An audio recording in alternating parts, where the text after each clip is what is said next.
كل سنة وانتم طيبين بمناسبة عيد الفطر المبارك. حبيت أشكركم على دعواتكم ليا طول الفترة اللي فاتت. وبفضل دعواتكم الحمد لله ربنا عداني من اللي أنا كنت فيه. حابب أشكر دكاترة مستشفى زمزم اللي عملوا مجهود غير عادي الحقيقة في الموضوع بتاعي، واستكمالا لده دكاترة مستشفى وادي النيل الحمد لله بفضل دعواتكم وبفضل ربنا ومساعدة الدكاترة طبعا قدرت أوصل للمرحلة اللي أنا فيها دلوقتي الحمد لله.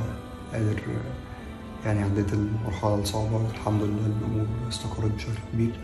فحابب أشكركم وأشكر كل الناس اللي اهتمت وكانت موجودة وكانت بتزورني وكانت دايما بتطمن عليا.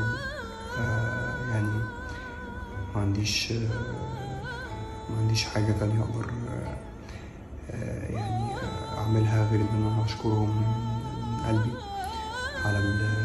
على كل الدعم اللي وصلني طول الفترة اللي فاتت. وإن شاء الله يا رب ما أشوفش أي حاجة وحشة في أي حد، والناس كلها تبقى في خير وصحة وسعادة، وكل الناس